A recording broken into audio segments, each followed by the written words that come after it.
Bismillahirrahmanirrahim. Assalamualaikum warahmatullahi wabarakatuh. Bapak Ibu Dewan Guru, berikut kami menyampaikan tutorial bagaimana pemberian materi atau tugas ke siswa ya di Microsoft Teams. Pastikan Microsoft Teams sudah terinstall baik di laptop maupun HP. Saya pakai laptop dulu, insya Allah nanti tutorial berikutnya bagaimana lewat HP. Login di Microsoft Teams, di sini saya sudah login menggunakan akun madrasah yang @mtsn1kotabanjar.sya.id.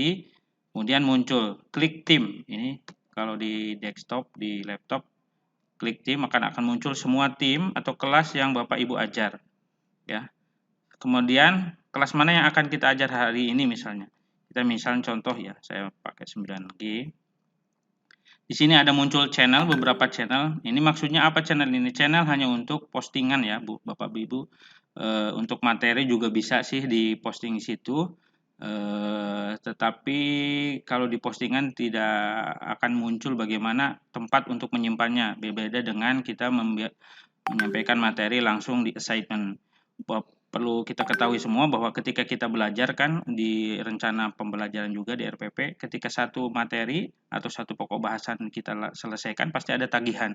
Nah, makanya disarankan memang materi itu ya sudah langsung dengan tagihannya apa. Ketika siswa kan ada indikator ya, indikator pencapaian. Nah, maka tagihan itu sesuai dengan indikator. Ya terserah Bapak Ibu ya. Kita langsung ya. Kita masuk misalnya sekarang kalau untuk membuat assignment atau tugas atau memberikan materi, klik general. Kemudian nanti muncul di sini ada beberapa tab, klik assignment atau penilaian atau tugas ya. Dan kita tunggu akan muncul di sini. Nah, ini semua assignment atau tugas yang sudah diberikan Bapak dan Ibu guru. Nah, kalau kita mau buat baru tinggal create. Kalau di HP mungkin ada plus di atas ya, kalau di HP. Kalau di sini create, ada 3 pilihan, assignment, quiz, atau prompt exciting. Maksudnya assignment itu kita mau membuat tugas atau memberikan materi pembelajaran beserta dengan apa yang harus dikumpulkan atau apa yang harus didapatkan oleh anak ya, yang akan diupload dan akan kita nilai. Ya. Kalau assignment itu lebih ke nanti sifatnya yang bisa difotokan atau dalam bentuk file. Tapi kalau quiz itu otomatis dari form, Microsoft Form yang sudah kita lakukan kalau penilaian harian, sekarang fokus di sini. Tapi bisa ngambil dari Microsoft Form yang sudah kita buat tutorial ada di video sebelumnya. Nah, kita from exciting itu dari penilaian sudah ada. Misalnya satu kelas itu akan sama penilaian ke beberapa kelas, itu cukup ngambil dari from exciting. Kita lanjut ke assignment dulu. Yang baru ya, kita buat klik assignment atau penilaian. Nah, yang perlu Bapak perhatikan sini, yang pertama adalah munculkan tulis materi apa yang hari ini kita akan ajarkan atau dalam 1 minggu ini kita akan ajarkan dan kita akan tagih apa yang harus dikerjakan oleh siswa gitu.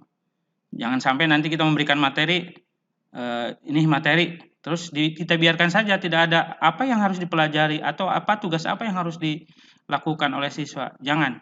Nah, kita di sini tertib dan semua tercatat rapi, bahkan seluruh aktivitas siswa ini terekam di rekam jejak digital yang akan kita bisa dapatkan nanti dari admin atau Bapak Ibu guru juga bisa ambil sendiri dalam menu insight. Nanti ini tutorial berikutnya. Langsung judulnya misalnya kebetulan saya untuk materi pertama, pertemuan pertama, fungsi kuadrat.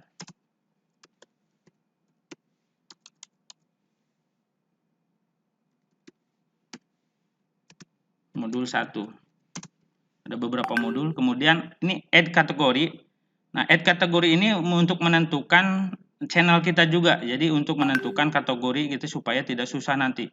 Bisa Bapak Ibu bayangkan seluruh guru masuk di sini banyak tapi tertata rapi apabila kita berikan kategori. Kalau belum ada pilihan kategori tinggal tambah kategori, tinggal tulis di sini misalnya bahasa Inggris misalnya. Bahasa Inggris misal. Ya, kemudian tinggal di enter. Nanti akan muncul. Tetapi karena ini matematika ya saya keluarkan dulu, kemudian kita pilih. yang sudah ada, maka akan muncul di sini pilihan. Klik matematika. Nah, ini perhatikan instruction. Instruction ini adalah seluruh informasi tagihan kepada siswa, informasi untuk siswa, apa yang harus dilakukan ketika siswa itu mempelajari materi yang kita lakukan ini, yang kita berikan. Ya. Sama seperti di rencana pembelajaran dan sama yang kita lakukan ketika kita tatap muka. Ketika tatap muka kita kan pasti menjelaskan materi. Nah, cuman ini penjelasan materi mungkin hanya dalam bentuk materi yang modul. Kalau modul itu sudah detail sebetulnya. Ada langkahnya ini. Jadi siswa mandiri ada modul. Silahkan bisa di googling di DIT SMP ya, Direktur Jenderal khusus untuk yang umum ya. Ada di DIT SMP untuk materi-materi PJJ ya, ada. Nah, misalnya yang pertama tulis, boleh juga kita pakai ini 1 2 3 atau pakai ini ya. Boleh tulis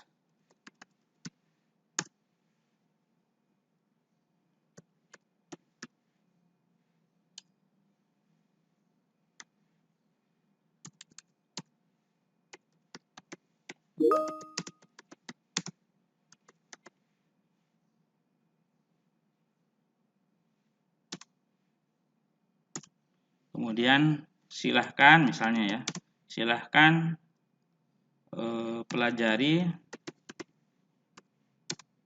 materi di modul yang kami lampirkan. Nah, terus ini kebetulan untuk yang satu saya tulis aktivitas ke-1 dan 2.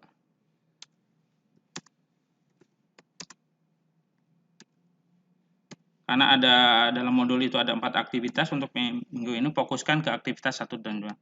Ya, silahkan pelajari materi di modul yang kami lampirkan, kemudian selesaikan atau kerjakan.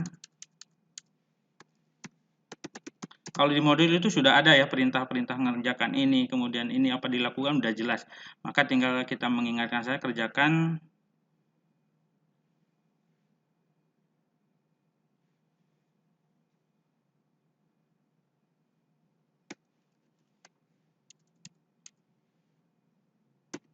aktivitas ke-1, karena ada 4 aktivitas ya, ke-1 dan ke-2.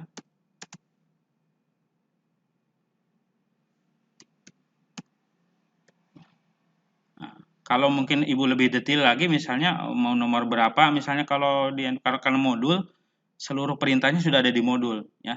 Jadi dia lakukan apa, jadi kemudian kerjakan nomor berapa sudah ada di modul.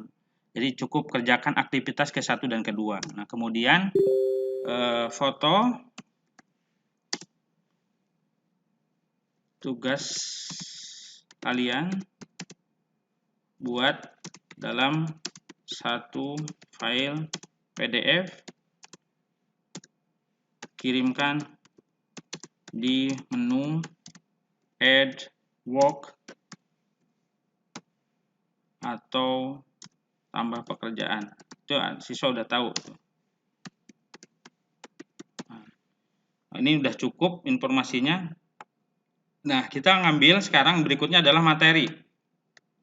Materi kita ambil itu bisa dalam bentuk PDF, Word, PowerPoint, kemudian video, link, dan lain sebagainya. Bisa ngambil dari, nah ini bisa, kalau sudah ada di OneDrive, bisa kita ngambil. Kalau ada link, tinggal kita klik link.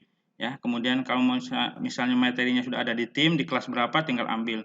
Atau upload from this device. Maksudnya dari sini, dari laptop. Kita unduh saja, kita ambil saja, upload materi yang ada dari komputer atau laptop atau HP ya, materinya. Nah, ini kebetulan fungsi kuadrat modul 1. Nah, kita tunggu sambil menunggu uploading data. Nah, kemudian kalau sudah klik dan, maka akan muncul di sini di fungsi kuadrat modul 1.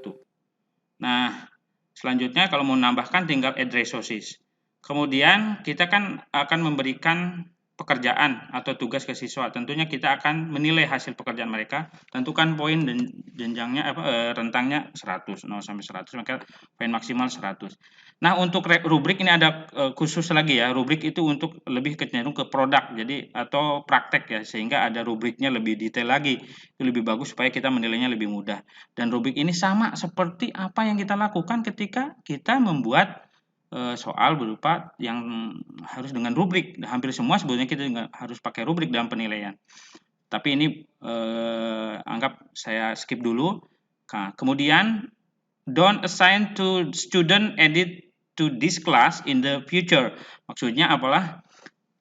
Ini harus disedit Bu, Bapak, karena boleh jadi siswa itu sudah terdaftar di Microsoft Teams tapi dia belum sempat masuk ketika tugas kita sudah di-launching. Maka edit saja agar mereka ketika di-launching ini tugas dan mereka baru masuk setelah launching tugas, mereka masih bisa ngerjakan. Klik assign to all students, edit to this class in the future. Nah, klik ini, kemudian klik done. Sudah, berikutnya adalah setting waktu. Nah, ini edit date due. Dates due itu adalah maksudnya deadline atau batas terakhir pengumpulan. Ya, batas terakhir pengumpulan supaya kita bisa melihat siapa siswa yang rajin, tepat waktu, dan siapa yang lambat. Lambatnya berapa menit, berapa jam, berapa hari itu kelihatan. Kita setting di sini. Klik edit di sini. Dan ini kita hanya bisa menyeting hari ini atau jam ini ke depan atau detik ini ke depan, tidak bisa sebelumnya. Ya, jadi kalaupun misalnya Bapak Ibu sudah kadung, aduh saya belum ngirim tugas, tidak jadi mengapa. Ya, tidak jadi masalah, boleh kita lakukan, yang penting hari ini, atau mungkin besok juga tidak, kan masih 1 minggu ya. 1 minggu itu bisa kita rentangnya. Nah, saya schedulekan, klik schedule, kemudian ambil hari ini, tanggal 19, jamnya. Nah, kebetulan ini saya jamnya tadi jam 7 ya, 7.10 karena ada beberapa hal, ya ini manusiawi ya. Yang penting kita punya tanggung jawab, sampaikan kepada siswa kalau kita mungkin agak lambat dalam menyampaikan, karena tadi saya kebetulan ngaji bersama dengan perwalian ya. Kita 8.44, maka tidak boleh 8.44, harus sesudahnya. Ya kita taruh misalnya 8.50 lah. 8.50. Nah, maka kalau di bawah jam sekarang, maka dia akan warna merah, maka kita taruh jam 50. Kemudian tugas ini mau berakhir berapa hari? Apakah 1 minggu menunggu berikutnya, ataukah 2 hari, ataukah 1 hari? Hari ini harus selesai malamnya. Itu terserah Bapak dan Ibu. Ya, memang cenderung kita coba gunakan saja hari ini, karena supaya fokus siswa hari ini mengerjakan selesai. Maka kita jadwalkan terlambatnya hari ini jam 11.59 PM, tengah malam nanti. Ini perhatikan Bapak Ibu, jangan close date. Kalau di close date, siswa kalau sudah lambat melewati jam malam nanti ya, atau sudah besoknya tanggal 20, maka dia sudah tidak bisa mengerjakan. Ini biarkan saja, ini untuk mengecek siapa sih yang rajin di awal-awal sampai maksudnya belum terlambat, dan siapa yang terlambat. Tentunya ini konsep dalam tugas, tanggung jawab, dan penilaian pun itu berbeda. Dalam konsep penilaian sikap ini kita bisa terbantu. Mana siswa yang bertanggung jawab, mana siswa yang kurang disiplin dan sebagainya udah kelihatan. Termasuk disampaikan untuk foto wajah juga di Microsoft Teams, di WA, dan Telegram, mohon untuk diganti sesuai dengan wajah siswa. Kemudian klik done. Klik done. Selanjutnya adalah add assignment to calendars. Kalender itu kita boleh dimasukkan di kalender supaya terjadwal. Nah, bisa student only, bisa student and me, kita dan student, atau student and team owners. Atau kita libatkan juga di jadwal teman-teman kita. Saya rasa ini student and me saja. Kemudian untuk channel ini perhatikan sekali. Channel itu post assignment notification to this channel. Maksudnya ini kita pilih channel apa yang kita ajar. Nah, ini penting karena postingan nanti akan masuk di channel tersebut. Karena matematika, kita klik cari matematika dan sudah, maka kita sudah bisa schedule atau di sini assign schedule di atas atau dijadwalkan ya. Tinggal Ibu Bapak klik ini. Set, maka selesai sudah tugas untuk menyampaikan materi atau modul kepada siswa dan kita tinggal ngecek informasi hasilnya setelah mereka mengirimkan soal dan jawaban. Maksudnya jawaban. Demikian untuk tutorial mengirimkan materi dan memberikan tugas kepada siswa di Microsoft Teams. Semoga bermanfaat. Assalamualaikum warahmatullahi wabarakatuh.